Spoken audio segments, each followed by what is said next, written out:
নমস্কার বন্ধুরা, চম্পাস ফ্যামিলিতে আপনাদের আরেকবার স্বাগত। তো বন্ধুরা, বর্ষা তো চলেই গেল। তো এই বর্ষাতে বাঙালি বাড়ি একটি ইলিশের রেসিপি হবে না তা কি হয়? তো চলুন বন্ধুরা, আজ একটি ইলিশের রেসিপি করা যাক। আজকের বর্ষার একটি উপযুক্ত রেসিপি ইলিশ ভাপা। তাহলে চলুন করা যাক। তো বন্ধুরা, আমি নিয়ে নিয়েছি এখানে 900 গ্রাম মতো একটি ইলিশ। তো ইলিশটাকে ভালোভাবে আঁশ ছাড়িয়ে আমি এখানে কেটে নেব। তো বন্ধুরা, আমি এখানে সমস্ত মশলাগুলো এখানে নিয়ে নিয়েছি, আর মাছটাকেও আমি এখানে ধুয়ে নিয়ে চলে এসেছি। তো মাছগুলোকে আমি ভালোভাবে এখানে লবণ হলুদ মাখিয়ে নেব। তো লবণও দিয়ে দিলাম, আর দিয়ে দিলাম কিছুটা এখানে হলুদ দিয়ে আমি ভালোভাবে হাতের সাহায্যে মাছের গায়ে লবণ হলুদটা মাখিয়ে নেব।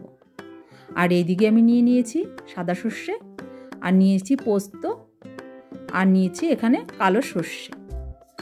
তো বন্ধুরা, আমি দিয়ে দেবো কিছু কাঁচা লঙ্কা এখানে, আর দেব রসুন। আপনারা নাও দিতে পারেন, আমি টেস্টের জন্য একটু দিই।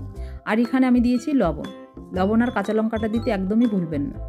তো অনেক সময় সর্ষে বাটলে তেতো ভাবটা থাকে, এই তেতো ভাবটা একদমই কেটে যায়। আর এইদিকে আমি মশলায় কিছুটা জল মিশিয়ে নিয়েছি, নিয়ে আমি ভালোভাবে এটাকে সেঁকে নেব। তো আপনারাও অবশ্য করে সেঁকে নেবেন, কারণ অনেকের সর্ষে বাটা খেলে গ্যাস অম্বলের প্রবণতাটা থাকে। এইভাবে করে নিলে কোনোভাবে গ্যাস অম্বলটা হবে না।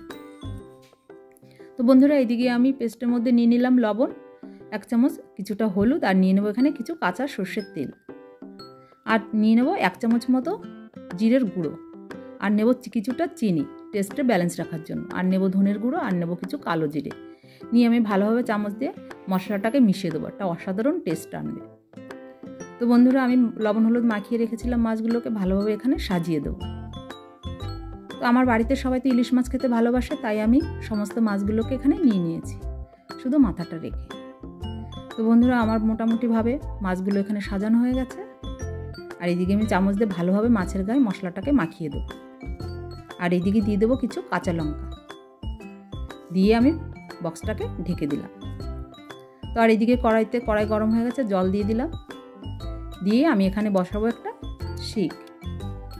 তো বন্ধুরা, আমার শিক বসানোর পরে দেখছি এখানে জল কিছুটা কম আছে, তো এখানে কিছুটা আমি জল অ্যাড করলাম। এই জলটা ফুটে এলেই আমি 20 মিনিটের জন্য বক্সটাকে বসিয়ে দেব। তো বন্ধুরা, জলও ফুটে এসেছে, আমি 20 মিনিটের জন্য আমি বক্সটাকে বসিয়েও দিলাম। আমার এবার গরম ভাতের জন্য ইলিশ ভাপা পুরোপুরি রেডি হয়ে গেছে। তো বন্ধুরা, এরকম নিত্য নতুন রেসিপি পেতে হলে যে কোনো রিলেটেড ভিডিও যদি আপনারা দেখতে চান, তাহলে অবশ্যই করে আমাকে কমেন্ট করে জানাবেন, আমার ভালো লাগবে। আর চ্যানেলটিকে অবশ্যই করে যারা সাবস্ক্রাইব করেননি তারা করে দেবেন, আর বেল আইকনটা বাজিয়ে দিয়ে পাশে থাকবেন। টাটা।